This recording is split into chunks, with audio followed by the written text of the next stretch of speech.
নবী তো বলেন এমন হতবাগা, এমন কপাল পোড়া হতে পারে না যে ব্যক্তি নাকি রমজান মাস পাইল আর রমজান মাস পাওয়ার পরে সে আর গুনাহকে মাফ করতে পারলো না। আল্লাহর নবী জিব্রাইল আলাইহিস সালাম আল্লাহর ফেরেশতা জিব্রাইল আলাইহিস সালাম আল্লাহর নবীর কাছে হাজির হয়ে বলতেছেন, ইয়া রাসূলুল্লাহ, ইয়া হাবিবাল্লাহ, আমি তিন ব্যক্তির জন্য বদদোয়া করব আর আপনি সাথে সাথে আমিন বলবেন। আল্লাহর ফেরেশতা, এক নম্বর ফেরেশতা বদদোয়া করবেন, আমার নবী আমিন বলবেন ওই তিন ব্যক্তির জন্য, অর্থাৎ ওই দোয়া তো আল্লাহ তাআলা কবুল করবেই, বিরুদ্ধ যাবে না। বলেন এক নম্বর ব্যক্তি এরকম হতবাগা যার কাছে 12টা মাসের মাঝখানে একটা মাস যেটা আল্লাহর মাস পেয়েছে, আমি আল্লাহ বলতে সেটা আমার মাস, ওটার মাঝখানে আমি আল্লাহ তাআলা নিচে বদলা দিব। ওই মাস পাওয়ার পরে যে হতবাগা নিজের গুনাহ মাফ করতে পারছে না, আমি ওর জন্য বদদোয়া করব, ও যেন ধ্বংস হয়ে যা, শেষ হয়ে যা, মিটিয়ে যা, নাস্তে নাবুদ হয়ে যা। আর আপনি নবী আমিন বলবেন, আপনি নবী আমিন বলবেন।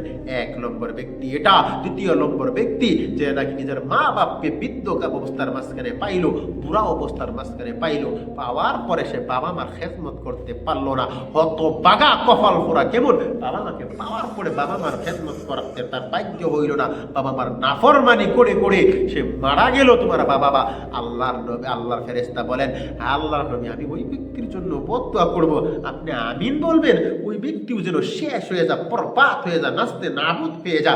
ও ভাই দোস্ত বুজুর্গ, আল্লাহর ফেরেশতা বলেন আমি আরেক ব্যক্তির জন্য দোয়া করব, যে নবী নাকি যা হইলে তামাম জগৎ হইতে না, যে নবীর তারিফ তামাম জগতের মানুষ করেছেন, তামাম নবীরা করেছেন, তাওরাত জবুর ইনজিল কিতাবের সমস্ত আসমানি কিতাবের মাঝখানে মজুদ আছে। ওই নবীর তারিফ শোনার পরে, ওই নবীর নাম শোনার পরে, যে নবীর উপর নবী আল্লাহ নিজে দরুদ পড়েন, ফেরেশতারা পড়েন, আর ওই নবীর নাম শোনার পরে যে ব্যক্তি নাকি আল্লাহর নবীর উপর দরুদ পড়লো না, ওই ব্যক্তি ধ্বংস হয়ে যাক, বরবাদ হয়ে যাক। ভাইয়া দোস্ত বুজুর্গ, আমরা রমজান মাসের মাঝখানে গুনাহ মাফ করে নিব। আল্লাহ তাআলা তো এই মাসের মাঝখানে বান্দাকে গুনাহ মাফ করে নেই।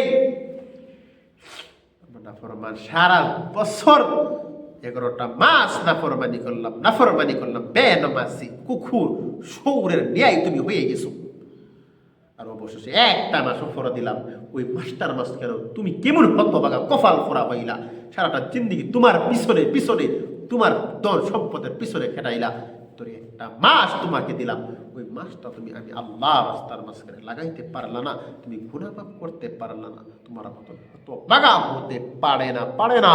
তুমি কেমন